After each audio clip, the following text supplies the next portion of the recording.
एक गाना जो आजादी की लड़ाई में गाया गया, जिसे सुनकर अंग्रेज कांप जाते थे। लेकिन आज वही गाना एक सवाल बन गया है।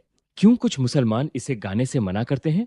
क्या यह देशद्रोह है या इसके पीछे कोई असली वजह है?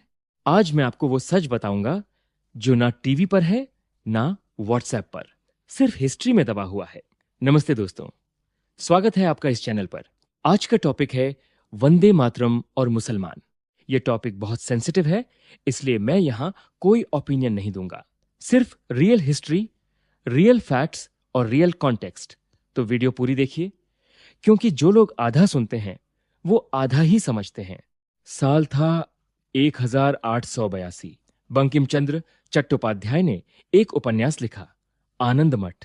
इसी उपन्यास के अंदर एक गीत था, वंदे मातरम। यह उपन्यास ब्रिटिश शासन के खिलाफ एक काल्पनिक विद्रोह की कहानी थी, लेकिन इसमें मुसलमान शासकों को दुश्मन के रूप में दिखाया गया था। 1905 में जब बंगाल विभाजन हुआ तो कांग्रेस ने वंदे मातरम को राष्ट्रीय आंदोलन का गीत बना दिया। लाखों हिंदू मुसलमान मिलकर इसे गाते थे। यह गीत आजादी का प्रतीक बन गया।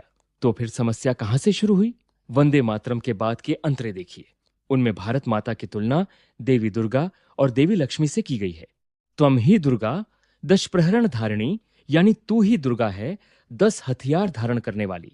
इस्लाम में शिर्क यानी किसी इंसान, देश या चीज को भगवान के बराबर मानना सबसे बड़ा गुनाह माना जाता है। तो कई मुसलमान धर्मगुरुओं ने कहा, हम भारत से प्यार करते हैं, लेकिन एक देवी की तरह उसकी वंदना नहीं कर सकते। और यहां आती है सबसे इंपॉर्टेंट बात, जो बहुत कम लोग जानते हैं। 1937 में कांग्रेस वर्किंग कमेटी ने खुद एक फैसला लिया। उन्होंने कहा, वंदे मातरम के सिर्फ पहले 2 अंतरे ही आधिकारिक रूप से गाए जाएंगे।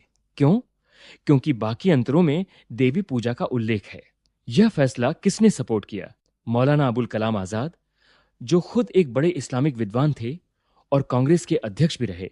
उन्होंने कहा, पहले 2 अंतरे गाने में कोई धार्मिक समस्या नहीं है। मतलब यह विवाद नया नहीं है।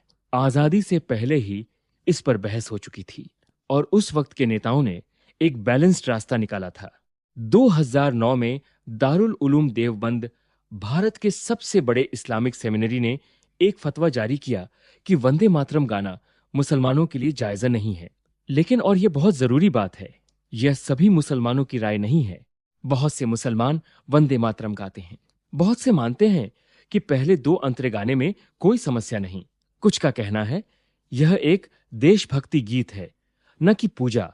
तो यह कोई एक कम्युनिटी का एक यूनिफॉर्म फैसला नहीं है। यह एक इंटरनल डिबेट है जो मुसलमानों के अंदर खुद चल रही है। अब बात करते हैं लॉ की। भारत का राष्ट्रगान है जन गण मन, जो मैंडेटरी है। वंदे मातरम भारत का राष्ट्रीय गीत है, लेकिन इसे गाना अनिवार्य नहीं है।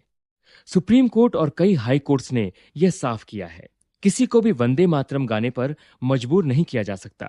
यह अभिव्यक्ति की स्वतंत्रता और धार्मिक स्वतंत्रता के खिलाफ होगा। तो दोस्तों, अब जरा रुककर सोचिए एक जरूरी बात। मान लीजिए कोई इंसान रोज वंदे मातरम गाता है, सीना ठोककर बोलता है, मैं देशभक्त हूं, लेकिन वही इंसान टैक्स चोरी करता है, सरकारी संपत्ति को नुकसान पहुंचाता है, देश के लोगों को धोखा देता है। तो क्या सिर्फ एक गाना गाने से वो देशभक्त कहलाएगा? नहीं, बिल्कुल नहीं। और दूसरी तरफ एक मुसलमान जो वंदे मातरम नहीं गाता, लेकिन वो सरहद पर दुश्मन की गोलियां सीने पर झेलता है, वो डॉक्टर जो रात रात भर जागकर देश के लोगों की जान बचाता है, वो किसान जो इस मिट्टी को अपना खून पसीना देता है, क्या वो देशद्रोही है? दोस्तों, देशभक्ति कोई एक पल में नहीं दिखती। वो दिखती है जिंदगी के हर उस फैसले में जो आप इस देश के लिए लेते हैं। एक गाना चाहे कितना भी पवित्र हो, किसी इंसान की पूरी जिंदगी का, उसके किरदार का, उसकी देशभक्ति का पैमाना नहीं बन सकता। जिस दिन हम ये समझ लेंगे, उस दिन इस देश में न कोई हिंदू होगा, न कोई मुसलमान, सिर्फ होगा एक हिंदुस्तानी। तो दोस्तों, यह था वंदे मातरम विवाद का असली इतिहास। आपको क्या लगता है? कमेंट में बताइए। अगर वीडियो इंफॉर्मेटिव लगी तो लाइक करें, शेयर करें और चैनल को सब्सक्राइब करें, ताकि ऐसी और रियल हिस्ट्री आप तक पहुंचे। मिलते हैं अगली वीडियो में। जय हिंद।